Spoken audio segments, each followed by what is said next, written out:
Hi, I'm Naomi Shepherd. I'm here at elitefts Compound today, and we're going to go over how to set up your deadlift. So we're going to start with conventional first, and then we'll also look at how to apply those things to sumo. Just in case you do either, you are covered. Okay, so we've got Tom here to help us today.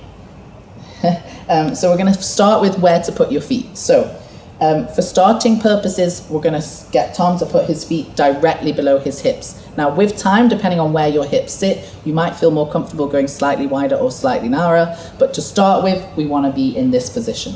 Now, when Tom looks down, we want the bar to be directly over his mid-foot.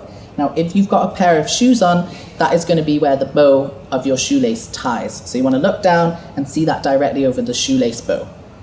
Now from here, we're going to get Tom to come down to the bar, but he's just going to keep his hands by his side and just come straight down to the bar by pushing his knees forward until the bar touches his shin, and then we're going to come down to the bar. Okay, hands straight down. Now from here, I want Tom to focus on twisting his elbows in to grip the bar and retracting his scapula, pulling his shoulders back and down. Now from this position, we're going to get the hips into the right place by pulling back until the chest is a bit taller, pulling back and pushing the floor away. So pull back, push the floor away, bring it back down. We're going to do a couple of demonstrations. So you're thinking about two parts of the movement, pulling back and pushing at the same time. So we're just going to go over that again. Bar over mid-foot, bring the shin forward till it touches the bar, making sure we don't push it away. Hands down, twist in, pull shoulders back and down, pull the bar back into him till his chest is tall, push the floor away while continuing to pull back. And we're going to bring that down.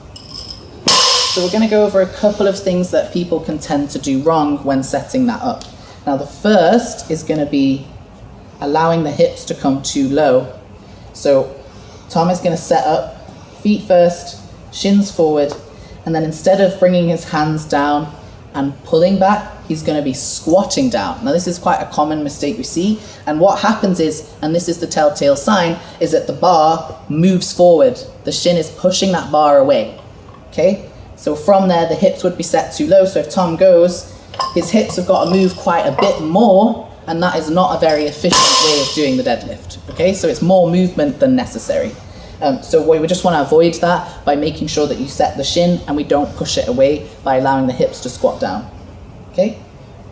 A couple of other mistakes that we want to go over is allowing the back to round and not retracting the scapula correctly. So Tom is going to set, bring his hands down.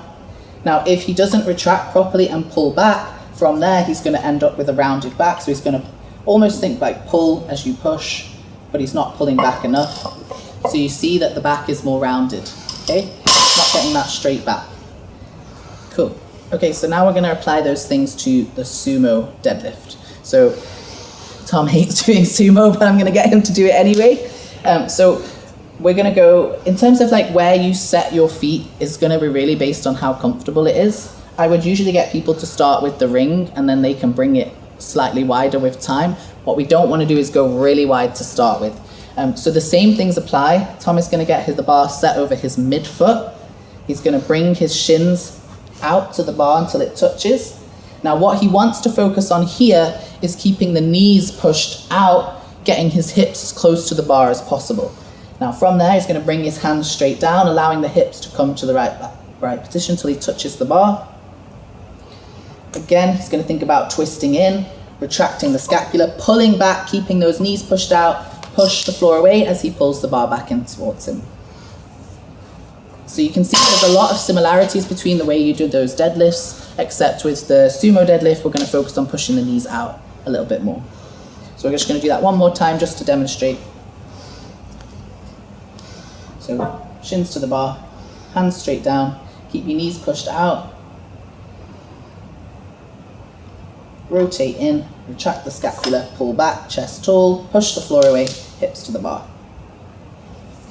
So we'll just demonstrate those things that can be done incorrectly again. So the first one was squatting down to the bar and allowing the hips to go too far. Again, that telltale sign being that the bar is pushed further away. So you can see the bar comes further away from the body, and then he's got a lot more further to travel than he did originally. So it's a very efficient way of doing the movement. Good, and then the second one being over rounding. So not retracting the scapula correctly and pulling the bar back into you. So keep your knees out, bring yourself down. Don't retract as hard. So you can see he's a little bit more rounded there. Good. I hope that was helpful. Thanks for joining us today and see you next time.